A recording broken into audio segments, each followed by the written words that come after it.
Welcome everyone to Collective Conversations. We are happy to have you with us today. And if this is your first time, Collective Conversations is where 2 of the 8 Prodigy Collective coaches come together and talk about a topic that spans across both of our areas of expertise. So today you have myself, Amanda McKinney, who is the owner and founder of AM Marketing, and I am the Collective Branding and Marketing Strategist. And with me is Cindy, and I'll let her introduce herself. Yeah, hey everyone, I'm Cindy Molchany, and I am the Collective Sales Funnel Strategist, and that means I help people grow their business and grow leads and sales via online sales funnels. So sales pages, checkout pages, email sequences, and all that stuff. Wonderful. Today, Cindy and I are going to be talking about the importance of the customer's online customer experience. So this is something that is very near and dear to my heart. I talk about the customer experience as a whole with all of my clients. And so one of the first things I do when I meet with a client is talk about their branding and their overall look and feel of their brand. And many people think that's just a logo and colors and fonts. And it's not just that, but that is a very key and important piece. So if that is something that you don't have set up, if you're still thinking about starting a business and you haven't gone down that route, it's very important to really get that brand style guide established, and I would be happy to help, of course. But once you get the look and feel, part of developing a brand is also what tone that you come across with, and Cindy will talk about that in more detail, but thinking about the keywords and not just search engine optimization keywords, but really keywords that describe the emotion that you want your brand to convey. And so really establishing a strong brand is very important. And then once you have that brand and your company culture really identified, that's when you can build your customer experience. And so for me, and from a branding perspective, consistency of a brand experience is very important, especially online, because let's face it, today your customers are online, and whether they go through the whole process online or they're just checking you out to look for your credibility, it needs to be consistent. So whatever you speak when you're talking to someone, or you have Facebook ads or your website, all of those things need to have consistent feels, both look and tone across all mediums. And so that's really important. So from a customer experience perspective, that consistency would be my number one concern when you're thinking about brand. What do you think, Cindy? Absolutely. That's probably, one of the key things before someone comes to me and asks for help. I want to make sure that they've got an understanding of their marketing and of their brand, because that allows me to do my job, which is to help them grow their leads and sales in their business. And a lot of people are kind of in a rush to get that first sale, which I totally understand. They want to get a sales funnel out there into the world and start selling what they have to offer. But without that foundation ahead of coming online and actually executing through a sales funnel, there's going to be a lot of confusion. And that really translates to your customer, the person that lands on any part of your online experience, is going to be able to see through that. If you're not clear on who you are and what you stand for, then they're going to pick up on that, and it's going to be a point of friction in their experience, and they're probably not going to buy from you. So branding and marketing and having that understanding of who you are as a brand and how you want to represent yourself online is absolutely key before you can have a good sales funnel. Because sales funnel is a lot of mechanics. It's a lot of pulling pieces together, and it really is just like a sequence of things.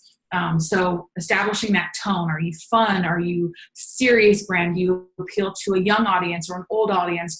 Understanding all of those things will allow someone like me to be able to put all those pieces together and actually have an effective funnel. That is wonderful.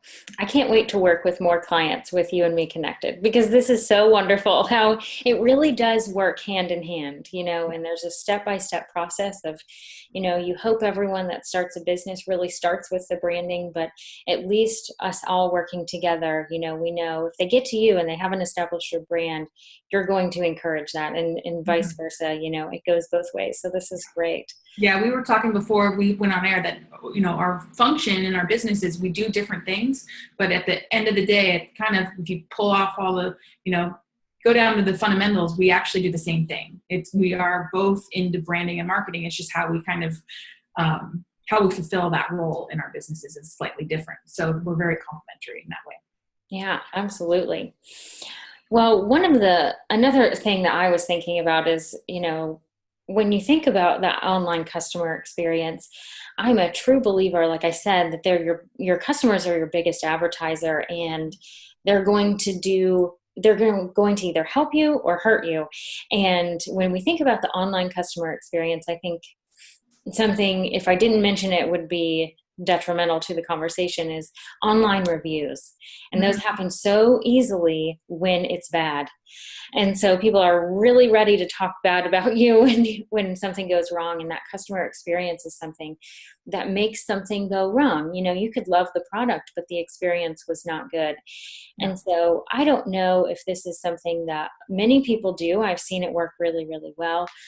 And I would highly suggest anyone who's looking to gain feedback on that is having a survey link just at the bottom of your website or somewhere on the contact page that says, how's my website? Or how's your customer experience? And I caution everyone who's listening to this, if you implement that, to know that you're going to get the negative feedback and probably not the positive. So don't get overwhelmed with only the negative. But the good thing is not to get upset about the negative. Those are things you can improve upon. So if you do put that link and then you get that feedback, you go to Cindy and then you can help that process. Have you ever dealt with something like that? Yeah. I look at, building sales funnel. I look at it that my job is never done. So I'm always looking at ways to optimize a funnel, optimize the customer experience, essentially. So having a constant feedback loop from your customers and your audience on their experience is so important and such a good point to bring up, because having that information, that's data, and that gives you leverage to make your stuff better. And that's always, and that's what one of the key things I look at is always, even if, you have a great conversion rate on a sales page, there's always ways you can make it better.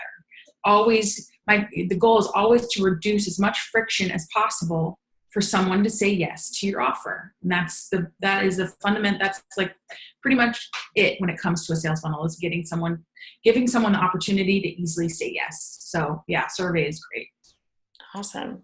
Well, I'm looking forward. I want to do this on my own website and then talk to you about how I can make it even better. Yeah.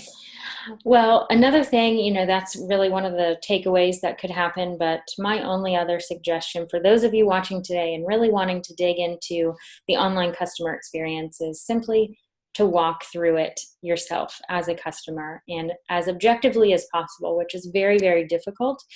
So if you cannot do it objectively or don't feel like you'll be fair enough or whatever the case may be, asking someone else to do it as well and getting that objective view is important, but really walking through it. And like Cindy said, making it an easy yes.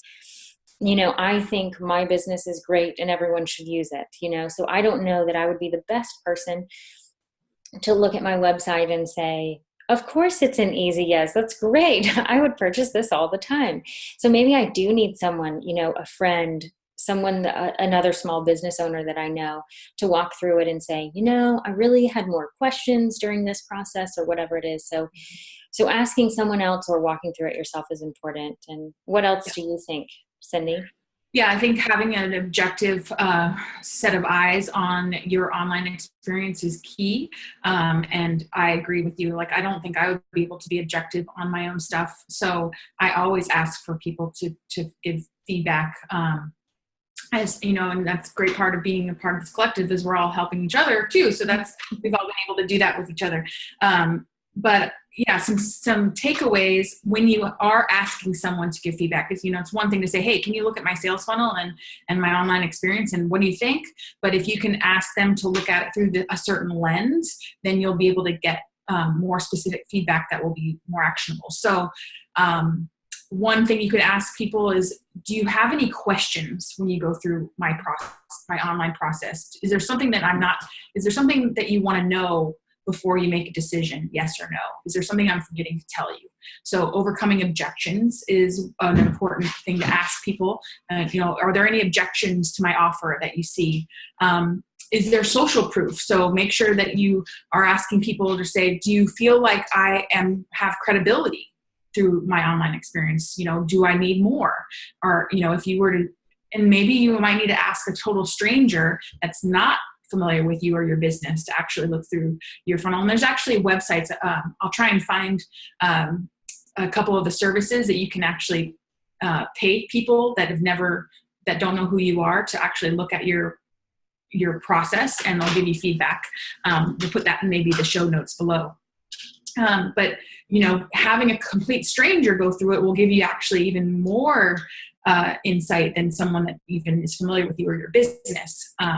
So social proof is important because 9 times out of 10, if you don't have any credibility, and it's a new audience, cold traffic, what we call cold traffic, if you don't have any social proof, like testimonials or mentions in press or anything like that, that's going to hurt. It's going to add a point of friction. So anything that can reduce friction in people saying yes to your offer. Another thing is, are you compelling? Is it persuasive? Are you showing the benefits rather than the details of your offer? So there are a lot of nitty gritty a lot of minutia in a sales funnel. So that's one of the benefits of working with the collective, is that we can actually help you kind of go through a checklist of your online experience and make sure that it's optimized. That is awesome. And seriously, I keep thinking like, oh, I want to do this. I want to work with this. So I'm going to be looking at my website after this call too. But like Cindy said, we are a group of collective coaches that have a lot of different areas of expertise. Cindy and I would certainly love to work with you and learn more about your business and help you grow your business and succeed. We are a huge proponent of small businesses, as we are all a part of that group and run our own businesses. So we would happily work with you. So there's a link below to Collective, our coaches, all of us, to Prodigy Collective, and you can take a look at our packages and see if this would be something you'd be interested in. And we look forward to learning about your business. Thank you. Thank you, everyone.